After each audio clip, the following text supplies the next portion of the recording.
Hello everyone, welcome to the Earth Report. I'm your host, Andy Klein.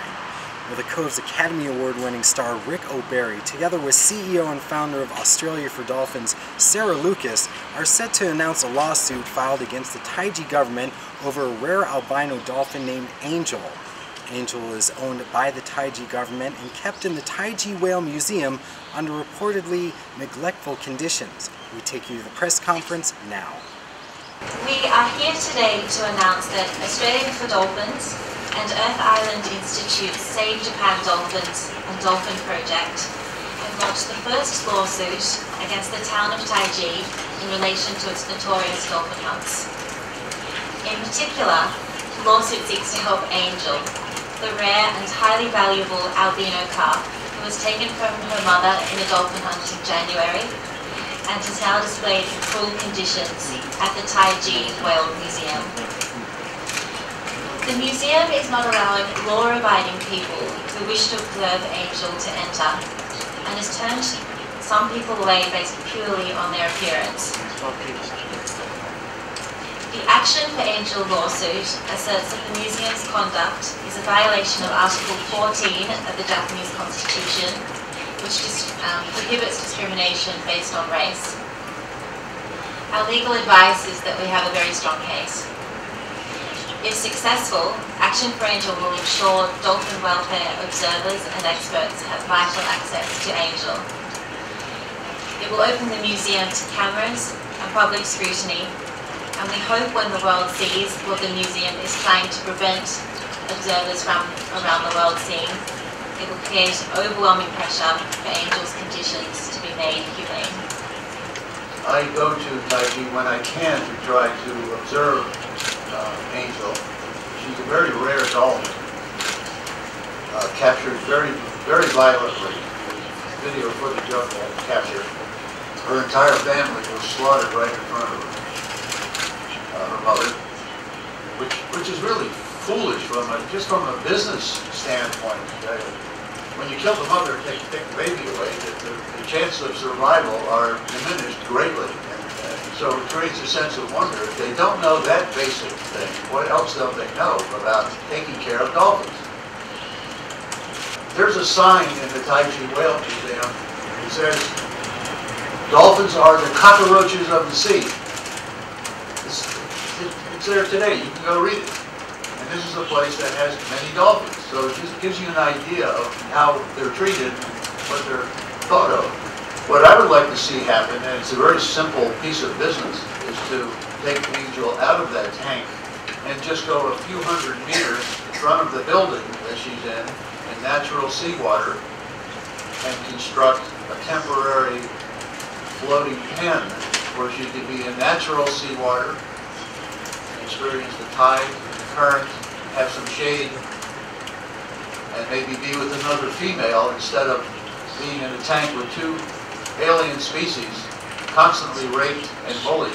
I have to go in there undercover. I have to wear a disguise, a mask, and a hat, because Westerners are not allowed. They will actually pull a sign from under the, when you go to buy a ticket at the ticket booth, and it says, "No Westerners." This is like coming to the Miami Seaquarium and having a sign saying Japanese are not allowed. It's racist and it's illegal. And that's why we're filing the lawsuit. Of course, we buy the dolphin meat and have it tested and share that information with the consumers, the Japanese people who are buying the dolphin meat.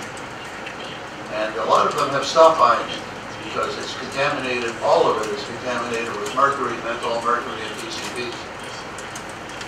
But Angel has become a symbol of all of that, everything that's happened there.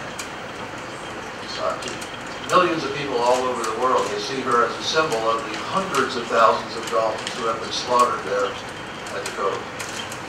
This first video is to give a sense of the way in which dolphins such as Angel are captured in Taiji. On the day that Angel was captured, 250 dolphins were brought into the Cove in Taiji. Angel was taken first because she's so valuable as an albino. She's valuable as a freak show attraction in the museum. But this shows an example of how another dolphin was captured on that day. So this dolphin here you see in the water upside down is in the process of dying. It looks to me like he or she is just about to give up and take the last breath. And when they die, they sink to the bottom. And that's what's happening here. Heart attack, shock. To get to this point, they have been driven sometimes 5 and 6 hours by very fast boats. Pregnant mothers abort the babies, the old are left behind. It's extremely violent, even before they get to the Cove. I've observed her for hours and hours, sometimes all day long, and this is what happens. This is typical. You see, she's being chased here by 2 males, constantly bullied. A child who's bullied on the playground, at some point can leave the playground. She can't leave. And it's extremely stressful. It's usually this stress, these diseases are stress-related. So she's under stress all of the time. I'm Andy Klein with WCN-tv.com. Aside from the bullying and the capturing process, can you paint us a picture, a detailed picture of what exactly Angel goes through every day? She's an angel living in hell. She's like the child on the playground that's constantly being bullied. She's constantly being bullied by these 2 striped dolphins.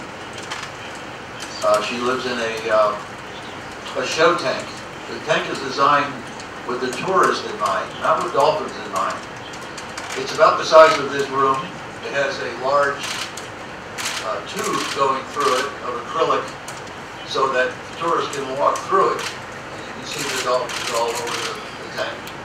But it cuts down the space of the tank dramatically. So it's a crowded house. There were 6 dolphins in there last time I saw her. 2 bottlenose dolphins, she and another, and 3 striped dolphins,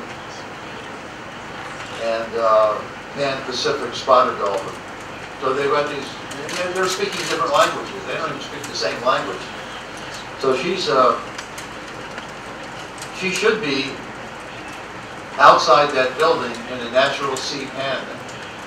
There's plenty of it there. There were yesterday. With another female that she's compatible with, and at least that would reduce the stress dramatically. But better yet, move her to the Indo Islands where she can live out her life with some quality and dignity. That's what we'd like to see happen. What's the end game you want to see here? Because all I'm hearing is that you have indiscriminate dolphins, and it's all about one dolphin. Okay, so let's say she does go to the Indo Islands and you get but one. So how does that change the big picture? What's the end game you want to see? I mean, how does this one dolphin make a difference? And why should really, because what I'm hearing is that to a certain extent, why should anybody care other than she's cute? Other than that, what's the end game? What's the big picture? What do you want to change as a whole? We're trying to save her life. Yes, she's only one, but you are only one too. And she's just as important as you are. So, but she's also a symbol of the hundreds of thousands of dolphins that have been slaughtered needlessly in that cove, and the thousands, tens of thousands that were shipped to China, Turkey, Russia. I found some in the desert in Egypt. I'm out riding around in the desert in Egypt on a camel looking for Taiji dolphins, and we found them in somebody's backyard. My son and I in a swimming pool from Taiji. Probably half the size of this room. And so saving Angel, bringing attention to her, worldwide attention, and I think this lawsuit will do that, could end all of that. Could end the traffic in captive dolphins from Taiji and stop the slaughter. That's our hope. But she's important. She's only one, yes, but they're all important.